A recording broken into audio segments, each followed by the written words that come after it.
අන්තර්ජාතික ජෛව විවිධත්ව දිනයේ මේ 20 වනදාට යෙදී තිබුණේ.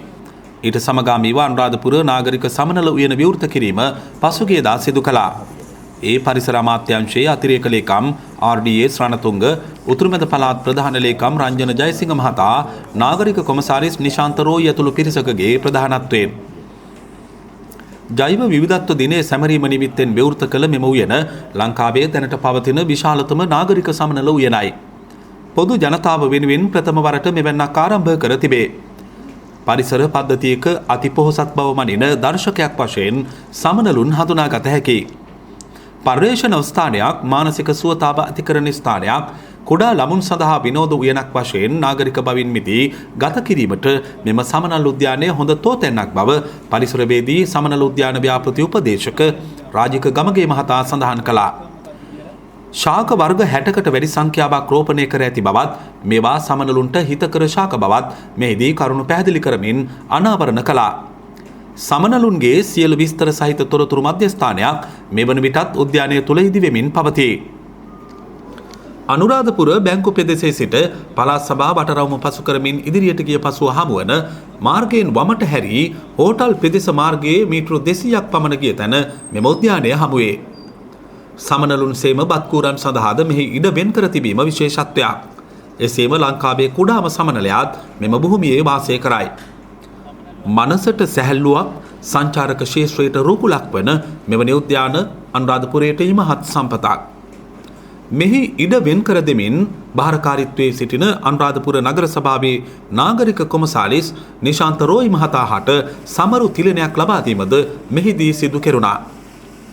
මේ අවස්ථාව සඳහා වලිසිංහ හරිශ්චන්ද්‍ර විද්‍යාලය, මධ්‍ය මහා විද්‍යාලය, ස්වර්ණපාලි බාලිකා විද්‍යාලය, හෝටල් පාසලේ ශිෂ්‍යයන් හා රජරට විශ්වවිද්‍යාලයේ විද්‍යාර්ථීන් ඇතුළු බොහෝ පිරිසක් සහභාගී වී සිටියහ. පරිසර අමාත්‍යාංශයේ එක්ව කළමනාකරන ව්‍යාපෘතිය යටතේ මෙම වැඩසටහන ක්‍රියාවට නංවයි. මේ සඳහා IOCN ආයතනයේ ශාමෙන් විතානගේ, UNDP ආයතනයේ බුද්ධික හපු ආරච්චි, රතුකුරුස සංවිධානයේ නිමල් සිල්වා ඇතුළු ආයතන ගණනාවක සහයෝගය සහ අනුග්‍රහය හිමිව තිබේ. ජෛව විවිධත්ව සංරක්ෂණය කිරීම හා මේ පිළිබඳ දැනුවත් කිරීමේ වැඩසටහනක්ද පාසල් හා විශ්වවිද්‍යාල සෙසුන් වෙනුවෙන් මෙහිදී සිදු කෙරුණා. මේ අවස්ථාව සඳහා පරිසර අමාත්‍යාංශයේ සහකාර අධ්‍යක්ෂ නෙල්මිනී රණසිංහ මහත්මිය ඇතුළු පිරිසක්, වනජීවී සහකාර අධ්‍යක්ෂ කීර්ති චන්ද්‍රරත්න, එක්ව කළමනාකරන ව්‍යාපෘතියේ ව්‍යාපෘති අධ්‍යක්ෂ නිමල් සිල්වා, ව්‍යාපෘති සම්බන්ධීකාරක මනෝජ් ප්‍රසන්න, ශේෂ්ත්‍ර සම්බන්ධීකාරක පුෂ්ප කුමාර මහතා, අනුරාධපුර දිස්ත්‍රික් පරිසර නිලධාරී කෞශල්‍ය ඉදිරිසිංහ, මධ්‍යම නුරගම් පළාත පරිසර නිලධාරී JMC ජයලත්, මහවිලච්චය පරිසර නිලධාරී AGK අනුරුද්ධිකා යන මහත් මහත්මීන් සහ මධ්‍යම පරිසර අධිකාරියේ නිලධාරීන් පිරිසක් එක් වූහ.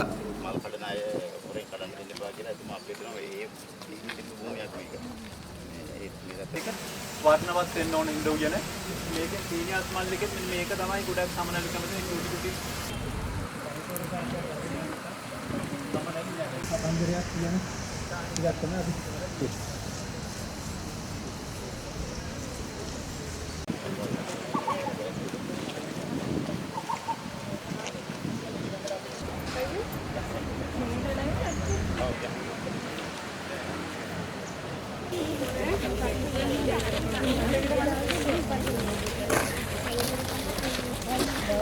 ප්‍රශ්න